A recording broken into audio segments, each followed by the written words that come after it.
Boy, I cannot stand these toxic relationships. Everybody just need to stop dating at this point.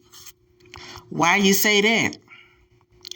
Because a lot of women and men that be getting into toxic relationships, cheating, having 6 billion kids, getting into it, getting hit on, people think everything is okay. And I personally think that it's disrespectful for a man to hit on a woman and abuse a woman.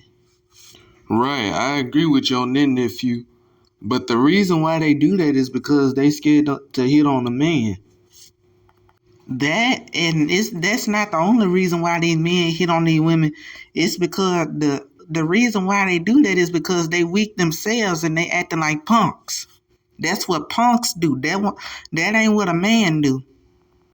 That's right. That's right. And on this podcast, this episode of the podcast, we are going to talk about YNs and toxic relationships. Stay tuned.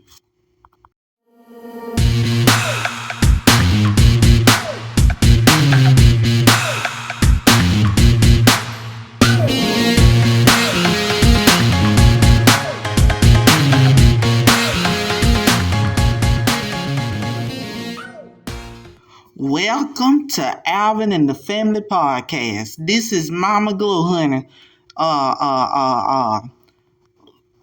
What's the name? Let me tell you something. This is the episode about YNs and toxic relationships and everything. What got you into talking about this topic, Alvin? Oh well, Mama Glow. Let me tell you something. I'm just sick of you know people getting disrespected, like women, especially. Are getting disrespected with these toxic relationships and you know it's a lot of men that do it too, having sex with this person and having sex with that person and with this person, not knowing that there are consequences within having relations. That's right. And not only, the men are disrespecting women, the women are too disrespecting women as well. And you can't do that. You have to treat people the way you want to be treated in order to, you know, have respect. You have to have a little decorum. How the hell you go to talk about toxic relationships and talk about decoration? What the hell a damn decoration gonna do? Lavelle, he didn't say no damn decoration, dumbass. He said decorum. Decorum. Okay? Another way of saying respect. Decorum. Learn how to pronounce your words. Whatever the hell he said, I heard decoration. I didn't hear nothing about no damn decorum. But to show something decorum. But now these toxic relationships, it kind of starts out how the way they was growing up. Some of them probably grew up in a single mothers, and they didn't grow up in a 2-parent home like me and Glow Jean did. Because if you living in a 2-parent home, your mother and your father will show you how to be loving and affectionate toward each other. Well, that's what I've learned. Even though I had so many hoes, but that's what I've learned. How to be loving and affectionate towards people. That was before I was pimping. Now back to the single mothers and all that stuff. Is that all people that grew up with single parents in a single parent home? No, not at all. It ain't all of them. Some of them, turned out to be pretty good, whether they had a good life or not. Now, if you've been through, some stuff that was traumatic, I can understand that you might be angry and all that stuff. But if you stay in it too long, you get immune to it and it begins to become a part of your human traits and you become toxic. And in other words, just because you've been through some trauma doesn't mean that you have to pass that pain on to nobody else. especially a woman or a child. That's right. And not only that, these men need therapy and all that stuff. They need to go out and get some help. It ain't nothing wrong with that. It ain't nothing wrong with talking, about your past and getting help. Go get some therapy. Have some therapy in your life. Have somebody to talk to. Go to counseling. Go to therapy and get some help so you can be able to heal through those traumas and all that stuff. And speaking of healing and trauma, what is up with these YNs and all of that? These young boys, I don't know what's wrong with these young bloods. They so damn disrespectful and they don't know how to treat folk right. And, treat folk with respect and dignity and all that stuff. Lavelle, I'm gonna stop you right there. But some of these YNs probably don't care because half of them is thugs anyway. And then, some of them don't care about respecting nobody. They in the gang. But some of them are, and some of them are, and some of them aren't in the gang. Some of them, play around too much because, I got a grandson who right now who's 19 to be playing like that. I punched him in his face. Well, I punched her in her face one time because she tried to grab me by the neck and I wasn't having that. You ain't gonna grab me by no neck like that. Yeah, I'm the real OG. Talk about a thug. I'm from South Dallas. Who in the hell are you talking about? I'm talking about my great grandson Brandon. Well, her name is Bria, but she turned into a stud, so I call her Brandon. Because sometimes she be walking around, she carry a plastic dick in her pants. So yeah, that's why I call her Brandon. Mama Glow, you are ignorant for that. You are ignorant. Well, hell, it's the truth. Hell, she do carry, one of them vibrators in the pan. It's the truth. She a YN with a, she a stud YN. So yeah, that's what she, hell. But it's the truth. Back to the topic that's at hand about the YNs. Not all of them are playful or disrespectful.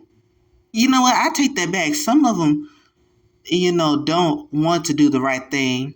And then, they have some of them probably might have shot some people in real life. And some of them, are wannabe thugs. And some of them been through some struggles. And they think that the people don't care about them because some people in their family don't care about them. But sometimes people in your family don't care. And then there are some that actually do care and they have to recognize when somebody cares and when somebody don't care. And some of them been in the trenches too. I've seen some people that been in the trenches like that. That has gone through some struggles and all of that stuff. But we'll talk about that later on. You know what? I knew somebody that went, some that same stuff. He a YN too. He went through that same thing. He shot a couple niggas and all that stuff. So I understand. I've seen that so many times, and I'm selling weed too because I seen that too. I seen that too. And the person that stayed with me, he had a teardrop on his face, and that's how I know he murdered some people because he tried to rob me at gunpoint one time, and I took out my pistol and shot him right in his hip bone. And I ain't no punk. I ain't no punk. I stay. If you call, I ain't no punk. But you gotta watch out because people love to rob a little old lady. But anyway, after I did that, I took him in and everything, and he started telling me his story and everything, and him and one of my nieces, they got together and they kind of trauma bonded and then all this stuff. But now they married and they living life. So I knew somebody that was like that.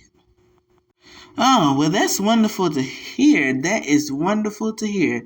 Wait a minute. Is that the niece on your husband's side? Yep, that's them. That's exactly who I'm talking about. Man, that's nice, but it's also weird. What is your point in all this, though? Well, I don't have a point right now because I done got high as hell. I went to a smoking session with my cousin Willie. Him and his nephew. He stayed with his nephew. Down in Houston. So I went down there and we was at Prairie View weekend. And I had smoked some weed with him and everything. We like to turn up like Snoop Dogg and them. Yes, Lord. And on that note, we will be right back after these messages. Hey, how y'all doing? This is Mama Go. I don't have a lot of time on here, so I only got 60 seconds to tell y'all something. Me and my partner in crime, along with my nephew Alvin, we coming with a new movie. It's called The Mama D Haunted Holiday. I'm just a side kicker for Mama D in this movie. I make a few. I'm in the whole movie. Alvin makes a cameo. So get ready to laugh. I'm on the sets right now. Stay tuned for a Mama D Haunted Holiday. Coming to soon to a device near you, only on YouTube. Yes, Lord. Now back to you in the studio, Anderson Cooper.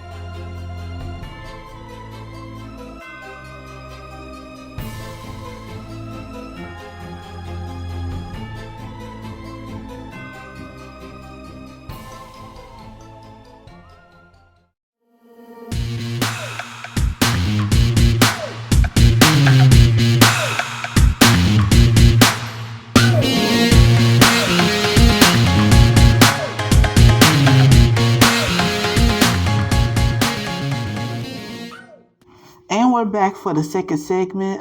We talked about YNs and relationships for the first segment, and we're still talking about it in the second segment. And the question of the day is, why is it that people don't want to be committed in a relationship? I got an answer to that question. They don't want to put in, a lot of these young people nowadays, they don't want to put in the work. They don't want to put in the work, and they don't want to know what it takes to be in a relationship. And what I have learned in this life is that in order to want to be in a relationship, you have to work for it. That's right. And not only that, you also have to learn how to be trusted in your relationship with anybody, because once you break trust from a person, it's hard to get back, and it ain't no sense in lying about shit where you could just tell truth and be truthful. And that's what's wrong with relationships today and why they're so toxic. It's because people are not being truthful, and you got to stay truthful and stay true to your word. And in order to stay committed, you got to make sure that that man or that woman in that relationship is you got to make sure that that person is loved, and it's going to be a constant challenge trying to do that. And you also got to understand that some people come in your life for a lifetime, and some people come in your life for a season. And the reason why people in these toxic relationships is because that person was supposed to only be there for a season, and they don't even know it until, they start, messing around with each other and having a baby. And the reason why I say that is because people start to show their true colors, and once they get past that falling in love thing, after they lose their spark, they lose their spark in their relationship, and after they lose that spark within their relationship, they don't know what the hell to do, so they break up. And also, the stuff that I'm talking about also happens in toxic marriages as well. You ain't lying, because I remember one of my ex-husbands or one of my ex-boyfriends, well, I had so many of them, baby. I can't even keep count. But let me tell you this. Let me talk to you about talk about toxic. That man was cheating on me, and he tried to hit me in any which way he could. Honey, I didn't know what to do. I didn't know how angry I was until we got the divorce. Why were you so mad at him? The reason why I was mad at him, he had 10 other kids that I didn't know about. And then he scammed the women by talking, taking their money out the account and and he went to jail for that and I didn't even know it. And before we had left that court, I had stabbed him right on the spot. Yep, and I had ran away. That's how I ran away and went to Georgia for a couple of years. Lord have mercy. You used to do a lot of shooting and stabbing, Mama Go. You need to write you a book. Hell, I sure did. I had to do what I had to do in order, in order to live. I was out there doing the damn thing. Yes, Lord. Yeah, we all did back in the day. We all did, back in the 70s and 80s and all this stuff. Well, Glow Jean, I don't know. He probably that wound him probably healed him now, because I saw him the other day, at the grocery store. Oh, okay, you saw him at the grocery store. Where he live at? I gotta go see him. He stay over there in Pleasant Grove over there on Bruton Road, by that shopping center. Oh, okay, I know what you're talking about. I'm gonna have to pay him a little visit. Mama Glow, don't start no stuff. Well, hell, he started something with me. Hell, won't start none, won't be none. Ain't that right? Ain't that right? Ain't that what that song say? And that's it for today's episode of Alvin and the Family Podcast. We'll see you next week. Make sure to subscribe and click on the notification bell on the Kameron YouTube channel. This is Kameron Alvin and the Family Podcast. Come on, man, take us out.